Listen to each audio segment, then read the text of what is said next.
It is April 2022, and it's a morning. My watch notifies me that a Sarah has viewed my LinkedIn profile.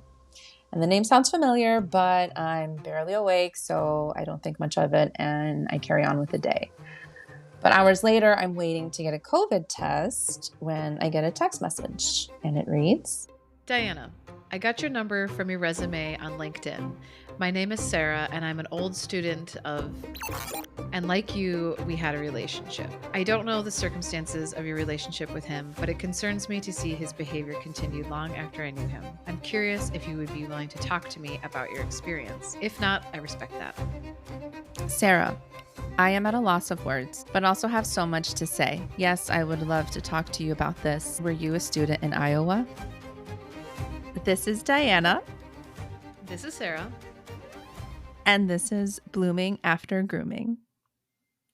A podcast made by two women who were groomed and sexually abused by the same teacher in two different states that found each other 20 years later and have been working to have him held accountable and are now working on trying to shine a light on the much bigger issue, which is grooming across all these different systems within our culture.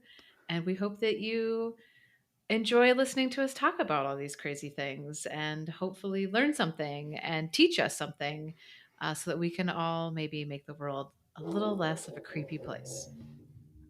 Yeah, sorry about the barking dogs. That's Hudson. Sarah, everything that you just said, that is quite a lot to unpack and get into.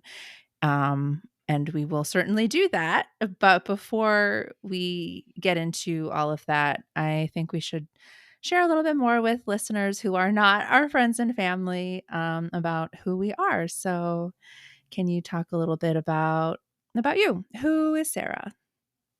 Sarah, a mysterious beast. I'm an artist. I live in Iowa. Grew up in a super small town.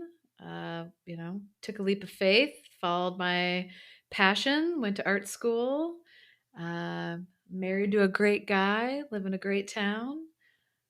Very passionate about trying to make the world a little bit a better place as much as possible, especially in these dark, terrible times in which we live. Diana, why don't you tell us a little bit about yourself? Yes. This is Diana. I live in Illinois. I was previously a school counselor for 6 years. I worked in a high school. I left public education to go try the nonprofit world. And well, that is a story in itself, which different podcast. But currently, not working. Well, that's not true. I do have a fun little part-time at a stationery and crafty store, which is just delightful. But yeah, my passion is education, the environment, food systems, and a bunch of other things. There are many layers to us in our various identities, and I'm sure listeners who don't already have an idea of us and our personality will pick up on that along the way. But let's talk a little bit what we're doing with the podcast. What are some reasons that you wanted to take on this podcast with me? Yeah, I think for me, through a lot of my processing of what happened, not continuous processing. It's not a thing that just is done. I really sought out movies and documentaries and books, and I felt it was really helpful to hear other people's experiences, which was really upsetting because you realize how similar they all are and how kind of like cookie cutter grooming is, unfortunately. But also was really comforting for me to hear like this happened to other people. It was very validating, and it also helped me not like self-blame, because that is a huge part of it, is that you think like, "Oh, I was so stupid to fall for it," or "I should have known." And to just hear other people's stories and realize like this happens to a lot of people and it wasn't up to you to be like the all-seeing, all-knowing teenager, in the situation who was gonna be where it was going on, but I didn't find a lot of audio. So I found a few episodes here and there on different podcasts where they would kind of, like, touch on the subject of grooming, and so for me, I just like the idea of kind of creating more of that content that I found to be very, very helpful when I was really in the depths of processing, like, coming to terms with having had been groomed. Um, and I think there's also just, I think you and I talk about this all the time. Is like we have learned too much to walk away at this point about what is wrong in our systems, what isn't working, what is working, to just like keep that information in our back pocket and not do anything with it. So I also hope that this podcast could be a place where people can learn about how to take action towards justice, or how to work, probably more importantly, how to work with your legislators to improve those systems so that people can find justice. Because I think when you talk to most people and you explain to them the laws, and the procedures, it's pretty atrocious and people get really upset about it. So I think hopefully if more people can be educated, more people can hold their local government accountable to maybe improve some systems. How about you, Diana? What are your motivations behind podcasts themed around grooming, which is a pretty heavy subject? Yeah. Well, um, like you touched on, just all that we have uncovered and learned about current laws and the process or lack thereof when it comes to reporting, like actual procedures and like what the chain of that is like, the different entities involved. Like it's so much and it was so difficult to navigate.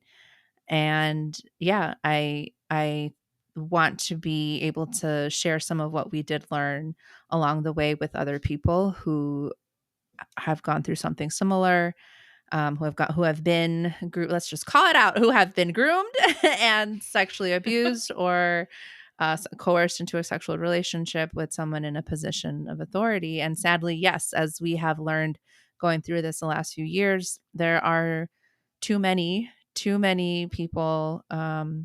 And I'm just going to say women. I know it happens to everybody, but most of the people that we have met and spoken to about this have been female victims. So there are so many of us out there, and I have been just so lucky. It's weird to say, but very lucky to be able to have you by my side to go through this with and to like vent to and to rage with when we get asked like stupid questions. And I think most other women don't have that. And Mhm. I've actually spoken to a couple of them who have said exactly what you're saying. Like there's so much power in hearing your story and seeing yourself represented, just so even as simple as like being able to affirm like, oh, I didn't just make up like that feeling that I was having or that thought, Mhm. or I wasn't overreacting when I felt this way when my teacher said something to me. Like I think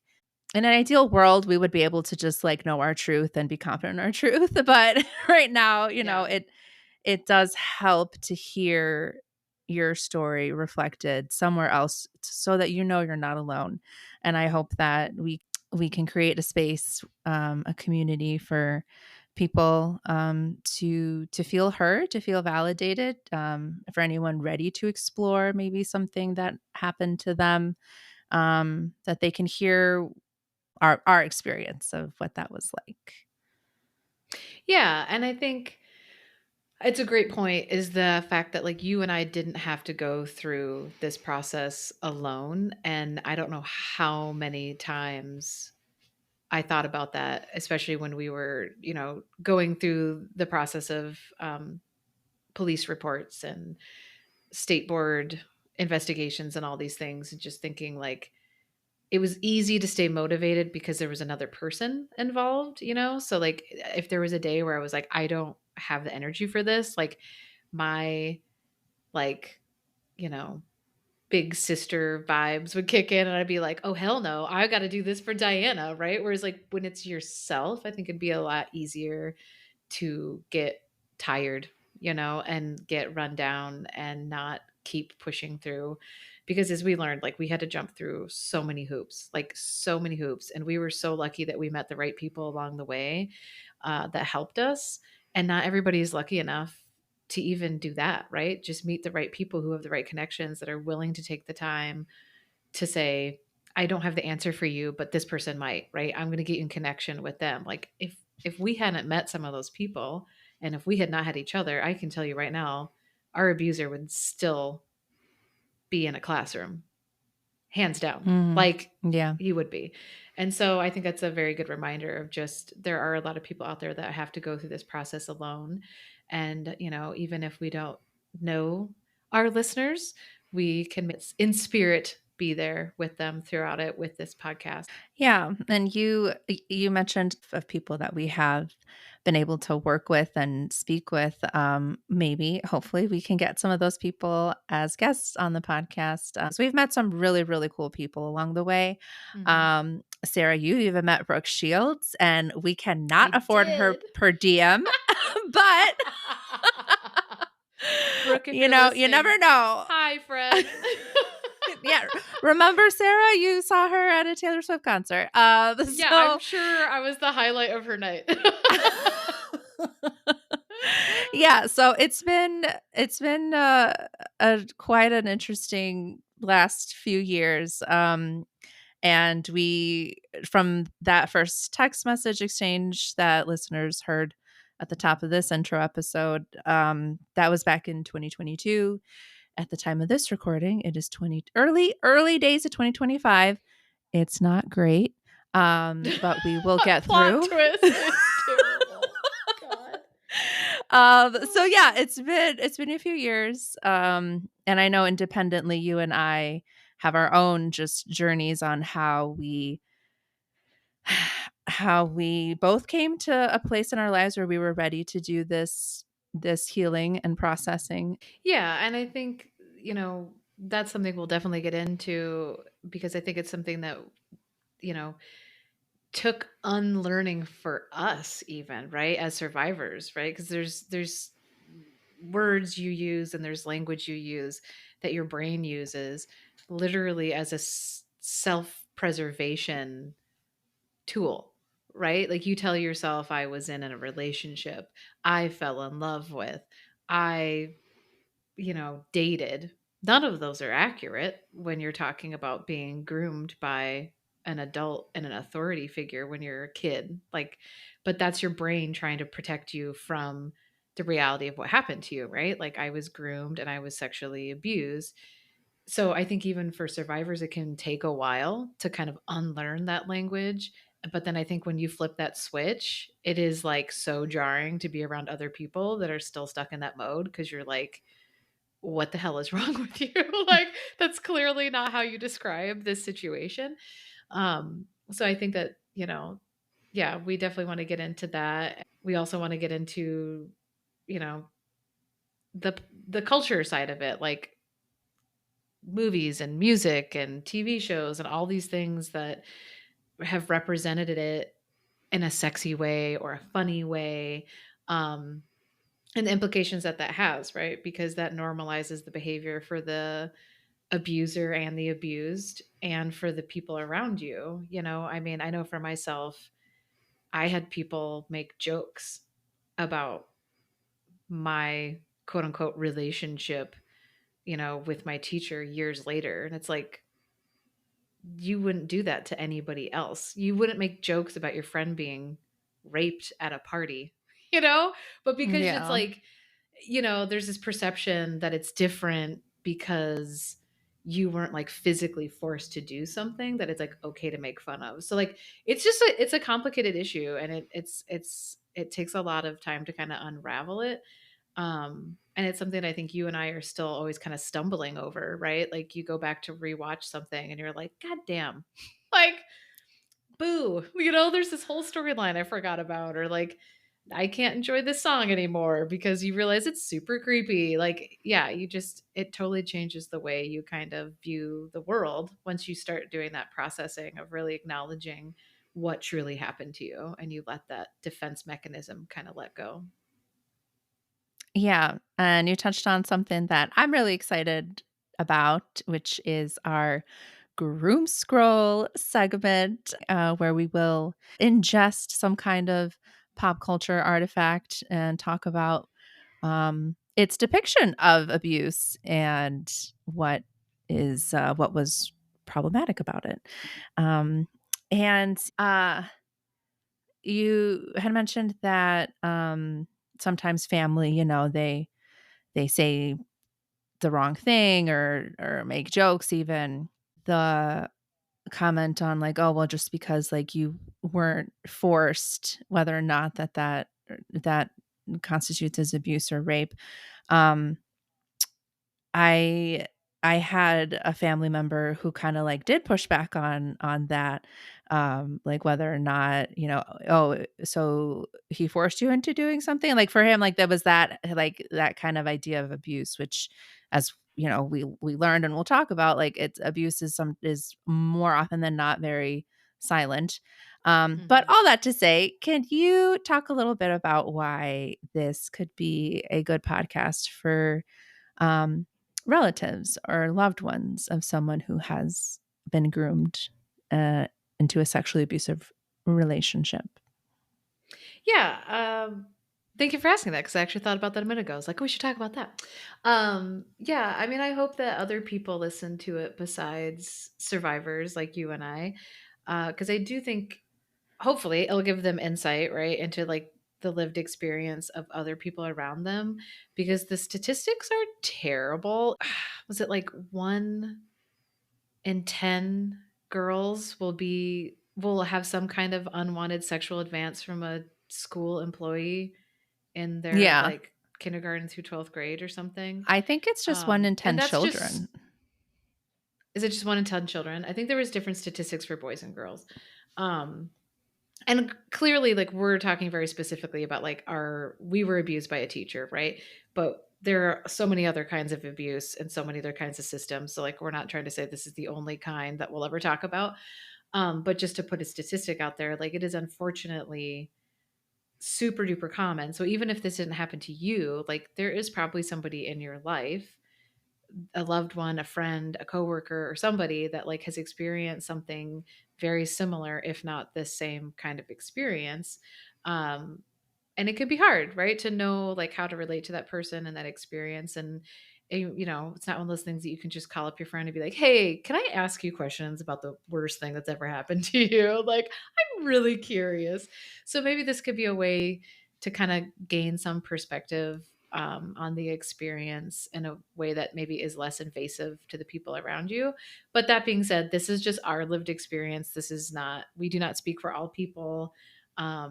Some people really hate the term survivor, some people really hate the term victim. Um, there is no rules about like what is the right and wrong way to like identify through these experiences. But I would hope that it could be a fruitful podcast for other people to listen to just to understand. And even if you don't know anybody, just to understand the issues, right? And if you've got Mm, kids, if you yeah. if you've got kids that you even give a shit about, they don't even have to be your kids. Listen, I don't have any kids, but I have a lot of kids in my life that I care about and I want to protect. And I want those kids, A, to be safe, and B, God forbid something bad happens to them. I want to live in a place that has systems that makes it easy for those kiddos to hold their abusers accountable. So that's the other thing. It's like if you don't know about the laws in your state, this is a great time to look them up, right? Like if you don't know your school's policies where your kids go, freaking ask for them, right? Because you can go to your school and you can ask them to implement better systems. You can push back and you can make a system in a school or a church or whatever the environment is a safer place for kids. So I think there's that aspect of it too. It's just like we can all be doing better to protect kids in general. So that's my soapbox about that. Yeah, no, I love it.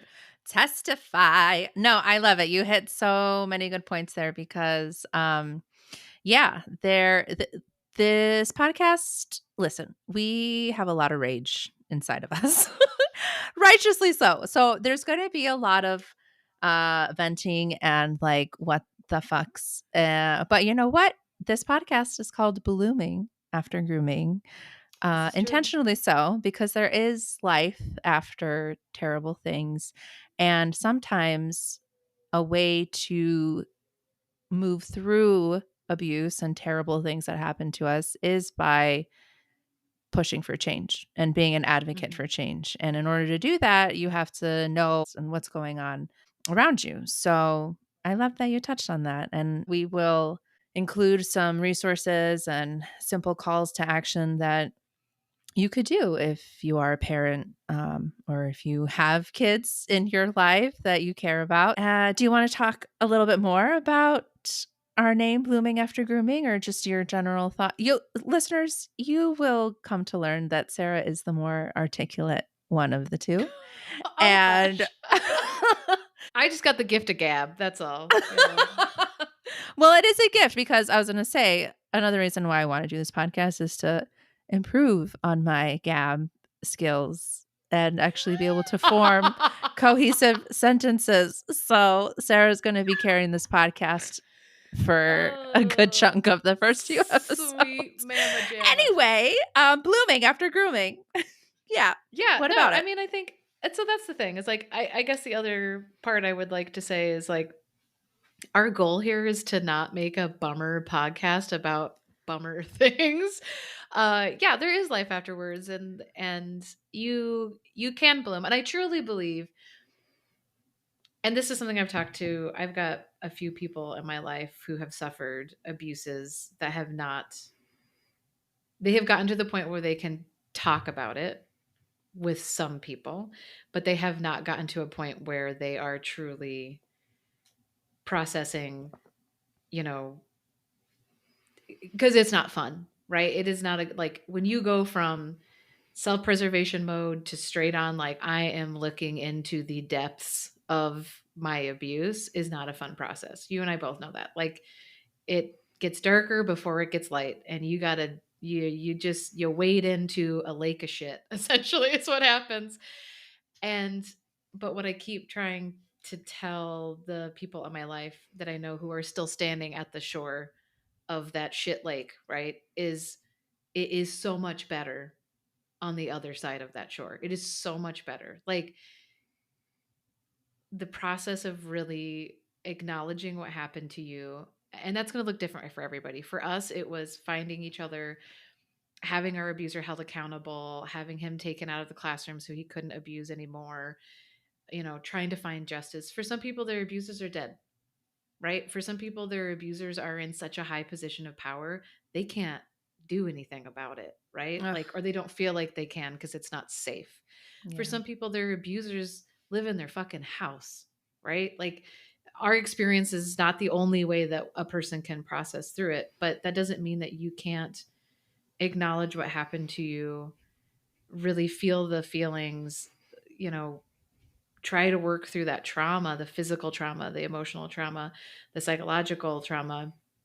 Because on the other side of it, like I know for myself, I feel so much more liberated and lighter than I did before. Like 4 years ago, I couldn't say our abuser's name, which we will not be putting on this podcast, by the way, but I couldn't say his name. I couldn't talk. I mean, I would just say, like, oh, I had a relationship with. I couldn't talk Mm, about it. Like I couldn't even acknowledge what truly happened to me. And just the ability now to say, this is exactly what happened to me. This is exactly how it happened. This is the person that did it. And just that alone, even if that had been the end of the story, even if I had never found you and I had never held him accountable for what he did, like that alone gave me so much peace. And I was able to work through like my anger at the school and my anger towards the other adults in my life at the time, my anger towards myself, because sadly that's there, right? Like I think we all have that self-blame is always there. But I truly believe that like you and I are blooming right now because we went through it, right? Like we yes. trudged through that. And I hope that for others who are scared to do that work, like I can validate that it's hard work and it will be tough and you will be a bummer to be around for a while. Like, you just will be. You're gonna bum people out, and it's okay, because the right kind of people will stick around, right? Like, it's gonna be okay, but it is worth doing, even if that is just you doing it with yourself and healing and not going for justice. Again, everybody's got their own goals. I don't want anybody to feel like if you're not willing to stand up in front of the public and tell everybody what happened to you, then you're not healing. Fuck that. That no. It doesn't matter. You don't have, just like there's no measuring stick for abuse. Like, oh, well, you weren't raped. Oh, well, you weren't raped by gunpoint, right? Well, there's no measuring stick for healing either. Like, oh, Mm. well, you didn't go to therapy, so you didn't heal, or you didn't do a press conference, so you didn't heal. Fuck that. Like, as long as you, I think, are coming to terms with what happened to you and finding a way to not blame yourself and truly see yourself as you would view anyone else in that situation, I think you've done a lion's share of the work. Like, do you feel better off for having emotionally for having processed all of it? Oh my god, fuck yeah. So, so much better. And it's wild because, like, I mean, it's so funny, like, I'm seriously sitting here, like, reflecting back, like, the last, like, 3 to 4 years, like, "Oh, wow, yeah," like, it was a gradual thing. Because totally, like, I remember 4 years ago, I could not believe, like, I couldn't even say it, but more importantly, like, I didn't, like, believe it within me that this wasn't my fault in some way. Like, Mhm. I convinced, well, he convinced me, like, I was groomed, Yes. and I was telling myself, like, "Oh, well, I'm the one who drove to his apartment. I'm the one who whatever, whatever." And because of Mhm. that, like, kept telling myself, like, "Oh, well, I asked for this in some way." And it took a really, really, really long time, and therapy, we love therapy here, and community, Mhm. and, my girlfriends, like, helping me get to that point of understanding it doesn't matter what I did as a 16-year-old. He was in his 30s, and he should have Mhm. set boundaries, and he didn't, and none of that was my fault, and I agree, like, I think that in itself, like, realizing what happened to me was so empowering in itself, like, even if I hadn't done any, even if, like, I had never met you, Sarah, like, I in having that realization of, like, "Oh, no, this wasn't just me dating someone 16 years older than me. I was Mhm. abused by someone in a position of trust and authority, and it wasn't my fault." Like, I my hope with this podcast is that if we can even help, like, one person get to that, Mhm. like, realization, they don't have to do anything else with it, like, it's just for Yep. them. That would be awesome. Well, and it kinda goes back to what you asked before of, like, who else could this podcast be for? So even if this didn't happen to you, if you could be one of the people that helps somebody understand that wasn't their fault, that's Mm, another big part of it. Because I think for you and I can't count how many times I shared my story of being, "Oh, I had an affair with my teacher." How many people would just, like, giggle and smirk or be yeah. like, "Ooh, tell me everything." Like, it's juicy gossip. And then there you had, like, 1 or 2 people in your life that are like, "What the fuck did you just tell me?" Yeah. Those Yes. people, those moments are Oof. huge. Those moments are huge because they stop you and they make you realize, "Wait, this isn't a funny story. This isn't a sexy story. This is a fucked up story. This is a story about crime, a literal crime that happened to me." And that's the other idea is like, if you listen to this podcast and there's some moment in your life where you're hearing somebody tell the story, you could be that person for them that's like, "Whoa, I know what grooming Yeah. is. That's what happened to you." Never underestimate the power of that conversation because it is really validating. And I didn't have a lot of people in my life that really kind of pushed back on that story. I had a few, and those few people really made a big difference. And I always felt too, like every time I'd start dating someone, I don't know if we've ever talked about this, but I always felt like this was like this big secret, this big dirty secret that I had to fess up to. And I couldn't wait too late until the relationship. Cause like in my brain, I was like, well, if I wait too long to tell them and then they find out that I did this thing, they're going to break up with me because I've like kept this terrible secret from them. Just like a really fucked up thing to think, Yeah. A. And then like B, I dated guys that would literally be like, "Who cares? Dumb story. Why would I care?" Right? You know? Mm. And then you date the right kind of person and they're like, "I'm sorry, what did you just say?" Those moments make a big difference. So even if, so if you're a survivor, I think this would be fruitful, but also just like being a empathetic human being that can be educated about a subject that happens to a lot of people and maybe helping foster a healthy safe space for that person to really kind of come to terms or begin to kind of acknowledge what happened to them, I think could be amazing as well. Yeah, I'm so happy you made that connection because you are 100% correct. It was one of those people who, like, I as an adult, I was telling, um, my colleague who was also a school counselor about dating my former high school English teacher, and he found me later, and he was the first person, the first, like, adult man who was Mhm. like, "You know that that wasn't okay." And that's all he said. Like, he didn't push, Mm. he didn't, like, encourage me to report anything, he just said that, and, like, that is what got the wheels turning a little bit more, and, something as simple as just being that person who can see the situation with a different perspective and just, like, Mhm. plant a seed. Plant a seed in the person's mind that's, sharing something with you. Um, yeah, so thanks for saying that. Yeah, and I mean, yeah, and I agree with what you said earlier of, I think if we can even just help one person, that's amazing, because I think, it's such a heavy load to go through and it's such a huge subject. Um, and we just hope that we reach somebody out there somewhere that finds our ramblings fruitful and educational, and hopefully semi entertaining. We will try to like keep it light as much as we can while we're also bitching about heavy stuff. You and I both, I think have a strong comedic coping mechanism. Oh, So, yes.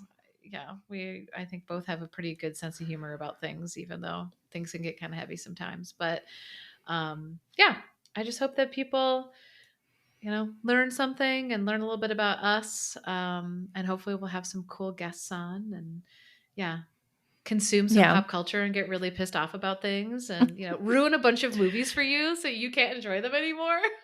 That'd be great. Yeah, you said it wonderfully, at one of our earlier recording attempts that, trauma ruins a lot of stuff, and it sure does. I would rather live my life through this lens of abuse and trauma than still being in denial of what happened to me or yeah, it can be a little Yeah. hard sometimes. There's certain songs that, like, there's certain musicians that I just can't get down with anymore. Mhm. Certain classics, quote unquote, movies, and I'm like, "Nah, no, that's not funny." But you know what? Yeah. I'd rather have it this way than just turn a blind eye. It's a small price to pay. Well, because the other thing is, if you don't really come to terms with it, I've thought about this too, just as part of, one of the many layers of the trauma onion that I went through is learning like if you're still justifying your abuser abusing you, you are much more likely to justify other people abusing other people. So like you Mm, run the risk of becoming part of the very system that hurt you, right? Because if you watch somebody else holding their abuser accountable, it makes you uncomfortable because if you never came to terms with it, right? If you're still telling yourself that story that, oh, they loved me, oh, we were just star-crossed lovers, you know, I knew what I was getting myself into, you run the risk of projecting that on other kids. And that's really dangerous as well. So I think there's also that is an important aspect of it of, yeah, if you never hold your abuser legally accountable, that's fine. Um, you're at least processing and educating yourself so that you don't normalize this behavior for others. Because if you haven't processed, you might be like, oh, I had a teacher who fell in love with me once too. That's cool. It's happening to you. Awesome. Like, Mm. because you're still drinking the Kool-Aid, man. So, I think there's that too of victims can become part of that same system if they don't ever really see it for what it was. Yeah. Once again, awesome point. I mean, there's just so much to get into. So much to get into. And That's true. we we hope that you will all come back and get into it with us. And yeah, thank you for listening. We will see you next time. Okay, bye. Bye. And hours later, I'm waiting to get a COVID test when I get a text message. And it reads, Diana, I got your number from your resume on LinkedIn, and I'm an old student of beep. we didn't talk about this. No, we didn't. Yeah, no, I'm sorry. We should have. Oh, shit balls. We Okay. should have talked about that. Okay. Do you Wait, want what did we agree on? We didn't agree on what to call him.